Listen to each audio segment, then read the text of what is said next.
दोस्तों इमेजिन करो वो एक दिन जब इस पूरी दुनिया से स्मार्टफोन गायब हो चुका है। आपको आज कहीं फोन ना दिखेगा ना मिलेगा, ना कोई फोन चलाता दिखेगा, ना ही कोई फोन बेचता दिखेगा, ना कोई अपने फोन से सेल्फीज खींचता दिखेगा और ना ही कोई बात करता दिखेगा। आज इस दुनिया में एक भी फोन नहीं है। एक भी नहीं मतलब एक भी नहीं। मैं बात फोन की कर रहा हूँ, सिर्फ और सिर्फ फोन की। टेक्नोलॉजी, इंटरनेट या लैपटॉप, कंप्यूटर्स ये सब तो हैं, जो जैसा है सब कुछ वैसा ही है, बस सारे के सारे स्मार्टफोन्स गायब हो गए हैं। तो जरा सोच कर देखो आज का ये दिन, सॉरी बिना स्मार्टफोन का ये दिन आपका कैसा बीतेगा। जरा सोचो 5 सेकंड के लिए कि सच में इस बीच क्या क्या हो सकता है। चलो मैं बताता हूँ, लोग सुसाइड करने लगेंगे। मैं सबकी बात नहीं कर रहा, लेकिन मेजोरिटी पॉपुलेशन में से 1-2% लोग तो करेंगे ही करेंगे, और बची हुई जनसंख्या में से आधी जनसंख्या डिप्रेशन में चली जाएगी। लेकिन इन सब का प्लस पॉइंट क्या होगा जानते हो? इसके अलावा जो आधी पब्लिक होगी ना, वो वापस बहुत खुशी से अपनी जिंदगी जीना शुरू कर देगी। ये सुसाइड वाली बात जो मैंने बोली है, ये ऐसे ही नहीं बोली है, कुछ बताता हूँ आपको। दोस्तों टाइम्स नाउ की ये एक रिपोर्ट देखिए। लखनऊ का एक किस्सा बताता हूँ, जहाँ एक 10 साल के लड़के ने, हाँ जी बिल्कुल एक 10 साल का लड़का, जिसने दुनिया का अभी 10% भी नहीं देखा होगा, उसने सुसाइड कर लिया। और पता है इसके पीछे की वजह क्या है? Phone addiction. पुलिस इन्वेस्टिगेशन में ये बात निकलकर सामने आई कि ये लड़का कई महीनों से स्कूल भी नहीं जा रहा था, बल्कि सारा टाइम फोन से चिपका रहता। इस उम्र में जहाँ लड़के खेलने कूदने घूमने फिरने के शौकीन होते हैं, वो लड़का फोन से एडिक्टेड था। घर वालों ने इस पर स्ट्रिक्ट एक्शन लिया, क्योंकि आखिर कोई भी अपने घर के बच्चों को कैसे बिगड़ने छोड़ सकता है। और इस वजह से उस बच्चे की माँ ने उससे फोन छीन लिया, और इसी के कुछ दिनों के बीच उस लड़के ने खुदकुशी कर ली। ऐसा सिर्फ एक किस्सा नहीं है, अगर ढूंढने बैठूं तो ऐसी सैकड़ों घटनाएं मिलेंगी। और दुख की बात यह है कि ये आज के इसी मॉडर्न जमाने की है। फोन के न होने पर आधे लोग डिप्रेशन में जाएंगे, कुछ उस बच्चे की तरह खुदकुशी कर लेंगे, लेकिन आधे लोग बहुत खुश और आजाद महसूस करेंगे। लेकिन मजे की बात यह है कि जैसे जैसे थोड़ा वक्त बीतेगा, फोन की वजह से डिप्रेशन में गए हुए लोग भी वापस नॉर्मल होने लगेंगे। तो क्या है असली वजह कि एक इंसान स्मार्टफोन से इतना ज्यादा एडिक्टेड हो चुका है? क्या आप जानते हो, जितने भी कॉलेज स्टूडेंट्स हैं उनमें इसका एडिक्शन इतना ज्यादा बढ़ गया है कि 89% कॉलेज स्टूडेंट्स को एक तरह का सिंड्रोम हुआ है, जिसमें उन्हें लगता है कि उनका फोन वाइब्रेट कर रहा है, जबकि कई बार तो फोन उनकी जेब में होता भी नहीं। और इस बीमारी को कहते हैं फैंटम फोन सिंड्रोम, यानी कि एक छोटा सा स्मार्टफोन जो इंसान के कंपैरिजन में तो बिल्कुल बहुत ही छोटा है, मगर क्या आप मानेंगे कि वो आज हमें बदल रहा है। एक स्मार्टफोन हमारे दिमाग को बदल रहा है, अपने वश में कर रहा है। अक्सर क्या होता है ना, हमारे हाथ में सब कुछ होता है कि हम अपने स्मार्टफोन में क्या करेंगे, क्या देखेंगे, कौन से वेब शो का सब्सक्रिप्शन लेंगे, किसे कॉल करेंगे, कब पिक्चर्स क्लिक करेंगे, इनफैक्ट सब कुछ।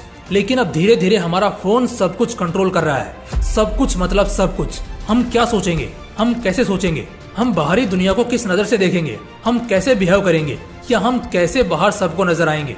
इंसान में इंसानियत कम हो गई है सिर्फ इस स्मार्टफोन की वजह से, क्योंकि ये हमारी सोशल और इमोशनल स्किल्स को भी खा रहा है। नमस्कार दोस्तों, मैं हूँ आपका दोस्त और इस वीडियो का होस्ट त्रिलोक सैनी। आज के इस वीडियो में हम बात करेंगे, नहीं हम एक्सपोज करेंगे स्मार्टफोन के पूरे झूठ को, जहां आपको कुछ ही देर में बहुत कुछ पता चलने वाला है और आप ये जानने वाले हो कि स्मार्टफोन्स वाकई में हमारे दिमाग को कैसे अपने वश में कर रहा है। और आखिर में इसके कुछ इफेक्टिव सॉल्यूशंस के बारे में भी बात करेंगे, जो आपको बहुत हेल्प करने वाला है खुद को इस जाल से बचाने के लिए। तो चलिए स्टार्ट करते हैं। दोस्तों कोविड-19 पूरे 3 सालों के लिए अपने चरम पर था। लोग कोविड से तो बच गए, लेकिन अफसोस उन्हें स्मार्टफोन के वायरस ने जकड़ लिया। स्क्रीन यूज बहुत तेजी से बढ़ा, और ये सिर्फ बड़े बूढ़ों में नहीं, बल्कि इसका सबसे ज्यादा इंक्रीमेंट बच्चों में हुआ। जहां इससे पहले बच्चे स्कूल जाने और फिर तुरंत घर आकर खेलने जाने में व्यस्त रहते थे, वहीं उनके पास कोई ऐसा काम न होने की वजह से वो इसे पूरी तरह से अपना बेस्ट फ्रेंड बना लेते हैं। ना कोई होमवर्क, ना कोई ट्यूशन वर्क, और ना खेलने की थकावट। ऐसे में वो बच्चा करे तो क्या करे? लेकिन क्या हमेशा फोन से ही चिपके रहना एक सॉल्यूशन था? नहीं, बिल्कुल भी नहीं। लेकिन इसमें ज्यादा गलती पेरेंट्स की मानी जाएगी। उन्हें अपने बच्चों को रामायण, जो कि रिपीट में खूब चला था, इसके अलावा महाभारत, इन सब जैसे स्पिरिचुअल शोज को दिखाने चाहिए थे। कुछ किताबें पढ़ानी चाहिए थी। बड़ों का क्या है, लॉकडाउन हटा तो वो अपने अपने काम पर निकल गए। आफ्टर ऑल घर कैसे चलेगा फिर? तो मजबूरी में ही सही, लेकिन फोन के लत से उन्हें तो छुटकारा मिल गया। मगर बच्चों का क्या? बाद में ऑनलाइन स्टडी ने एक और नया बहाना बनाया बच्चों को फोन के प्रति उकसाने का, और इन सब का एक ही परिणाम निकला। फोन ने दिमाग को पूरी तरह से अपने और सिर्फ अपने वश में कर लिया। कोविड के सबसे खराब दिनों के गुजरने के बाद यंगस्टर्स में स्क्रीन यूज का सीधा 52% का ग्रोथ दिखा। इसका मतलब जहां एक बंदा सिर्फ 4 घंटे फोन चलाता होगा, उसने अब 6 और 7 घंटे तक का रोजाना फोन पर समय बर्बाद करना शुरू कर दिया। स्मार्टफोन हमारी जिंदगी का एक आम हिस्सा बन चुका है, तो ऐसे में ये हमारी कमजोरी और बीमारी दोनों है। आइए अगले स्लॉट में ये समझने की कोशिश करेंगे कि स्मार्टफोन्स किस किस तरह से हमारे ब्रेन को कंट्रोल और मैनिपुलेट करते हैं। Number 1, smartphone will control how you think. एक स्मार्टफोन ये कंट्रोल करता है कि आप कैसा सोचते हैं। JSCR की एक रिसेंट स्टडी में पता चला है कि स्मार्टफोन हमारी कॉग्निटिव स्किल्स को खत्म कर रहा है। कॉग्निटिव स्किल्स वही होती है जिसे हम कहते हैं सीखने और समझने की ताकत। आपने बहुत से लोगों को ये कहते सुना होगा, यार मैं पहले पढ़ाई में बहुत अच्छा था, अभी हाल ही में ढीला हो गया।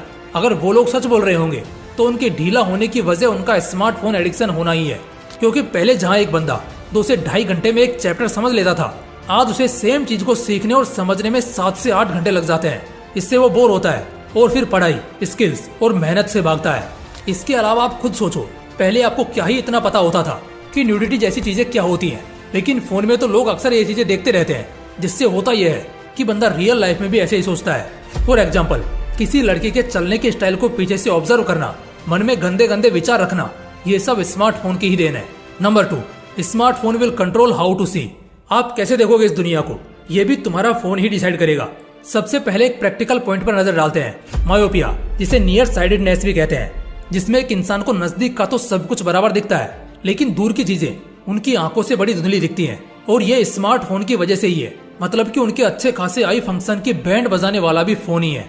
देर रात तक फोन पर बिना पल के झपकाए एक टक से घूरते रहना, ये विजन को खराब करता है। इससे देखने में बहुत दिक्कत हो सकती है। बहुत टाइम का स्क्रीन लाइट, जो वो ब्लू रेडिएशन वाली लाइट्स निकलती हैं, वो हमारी आंखों के लिए बिल्कुल भी ठीक नहीं होती।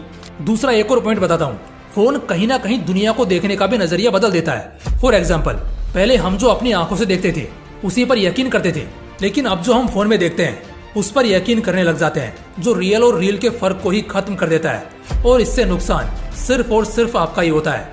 Number 3, smartphone is killing your social and emotional feelings. Phone के बहुत ही मैक्सिमम अट्रैक्शन के बाद से ना इंसान दूसरे इंसानों में कम घुलता मिलता है, जबकि फोन के साथ ज्यादा चिपका रहता है। कोई अगर 10 घर छोड़ के भी रह रहा हो तो उस तक पहले लोग बात पहुंचाने खुद चले जाया करते थे, मगर अब उसके लिए भी कॉल या व्हाट्सएप करते हैं। आज अगर कहीं रोड एक्सीडेंट होता है तो इंसान इंसानियत के नाते मदद करने बाद में जाता है, पहले उसकी पिक्चर क्लिक करता है। इंसान को दूसरे इंसानों की फिक्र नहीं है, मगर फोन एक सेकंड के लिए भी हाथ से छूट जाए तो कलेजा हाथ में आ जाता है। ऐसे ही नहीं, बल्कि कई दफा ऐसा होता है जब इंसान अपने फैमिली मेंबर, माँ बाप और बच्चों से भी ज्यादा प्रायोरिटी अपने फोन को देता है। और ये सारे वही लक्षण है जो कहते हैं कि सारे इंसानों के अंदर इंसानियत बहुत जल्दी खत्म होने वाली है, और इसकी वजह भी स्मार्टफोन ही है। Number 4, smartphone is making you mentally lazy. आज एक छोटे से छोटे कैलकुलेशन से लेकर छोटे से छोटे डाउट तक भी हम अपना दिमाग नहीं चलाते, बल्कि फोन चलाते हैं, जिससे होता यह है कि हमारा दिमाग मानसिक तौर पर आलसी हो रहा है। मेंटली लेजी होना किसी खतरे की घंटी से कम नहीं है, बल्कि ये तो वो बात है जहाँ एक इंसान अब दिमाग से अपाहिज हो चुका है। इससे लाइफ और करियर पर ध्यान देना तो बहुत दूर की बात रही, उससे अपना एक दिन भी बोझ की तरह लगने लगेगा। जो सब्जेक्ट या स्क्रीन के प्रॉब्लम्स हैं, ये तो आपको ढूंढने पर शायद मिल भी जाए, लेकिन जब जिंदगी में कोई समस्या आएगी या किसी प्रॉब्लम में पड़ोगे, उसको कैसे स्मार्टफोन से सोल्व करोगे? और तब तक तुम्हारा दिमाग इतना आलसी और कमजोर हो चुका होगा ना कि कुछ भी करने का मन नहीं करेगा और जिंदगी भर के लिए एक दर्दनाक लम्हा गुजारते रह जाओगे। Number 5, making sleep cars.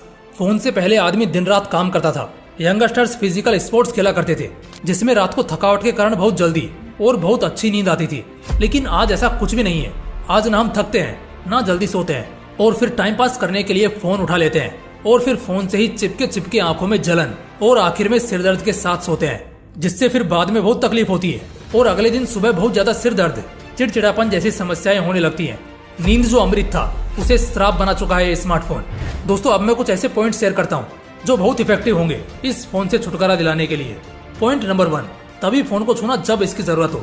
अगर काम नहीं, कॉलेज या ऑफिस से कोई मैसेज नहीं आया तो देखना भी मत इसकी तरफ। एक पल का अटैचमेंट तुम्हारे घंटों खराब कर सकता है। पॉइंट नंबर 2, फिजिकली बिजी रहना सीखो। चाहे ट्यूशन जाओ, क्लास जाओ या कॉलेज जाओ, लेकिन खुद को फिजिकली बिजी रखो, जिससे फोन का ख्याल दिमाग में आए नहीं। पॉइंट नंबर 3, ज्यादातर समय इंटरनेट बंद रखो। अगर तुम्हारा काम फोन से नहीं चलता है या तुम्हें जरूरी मैसेज नहीं आते हैं तो फोन का इंटरनेट बंद ही रखो। अब होता क्या है ना कि लोगों को तलब लगती है तुरंत फोन उठाकर इंस्टा या स्नैपचैट खोलने की, और जैसे ही एक रील अच्छा लग जाता है वो बहकते बहकते 100-200 रील्स कब देख लेते हैं उन्हें खुद पता नहीं चलता। लेकिन सोचो, जब वो पहला रील ही देखने को नहीं मिलेगा तो बात वहीं खत्म हो जाएगी, और जब डाटा बंद रहेगा तो बस फिर वहीं रुक जाओगे आप। पॉइंट नंबर 4, फोन को अच्छी या बोरिंग चीजों से भरकर रखो। अगर अश्लील या बर्बाद करने वाली चीजें ना देखी जाएं तो at the same time phone एक बेहतर साथी के रूप में भी शामिल हो सकता है। तो अपने फोन में अच्छी चीजें जैसे podcast, spiritual audio book summaries, news और बिजनेस से रिलेटेड चीजें रखो, और टाइम वेस्टिंग एप्स और साइट्स को अनइंस्टॉल करो। ये न सिर्फ तुम्हारे दिमाग को डाइवर्ट होने से बचाएंगी बल्कि तुम्हें एक पॉजिटिव वाइब देंगी जिससे तुम्हारी रियल लाइफ बेहतर होगी। दोस्तों, इस वीडियो के बाद भी अगर आपकी आंखें नहीं खुली तो फिर समझ लेना बहुत जल्द आपको कोई बहुत बड़ा नुकसान पहुंचेगा और शायद तब आपको होश आए। हर तरह से इस वीडियो में समझाया और सिखाया गया है जिससे आप अपनी जिंदगी समय रहते बचा सको, क्योंकि ये तो अभी बस शुरुआत है। शर्त लगा लो, बहुत जल्द इसका खतरा इतना ज्यादा बढ़ेगा कि कोई भी किसी का सगा नहीं होगा। यहाँ तक कि बाप अपने कमरे से उठकर भी बेटे को कुछ बोलने नहीं जाएगा, बल्कि एक गिलास पानी के लिए भी कॉल या मैसेज करेगा। तो ऐसा समय आए, इससे पहले हम सभी को बदल जाना चाहिए, क्योंकि खून के आंसू रोने के बाद बदलकर क्या ही फायदा। मुझे उम्मीद है ये वीडियो लाखों लोगों तक पहुंचेगा और अगर ऐसा हुआ तो मैं इसके सॉल्यूशंस को भी और ज्यादा डीपली और रिसर्च करके लाऊंगा जो आप सबके बहुत काम आएंगे।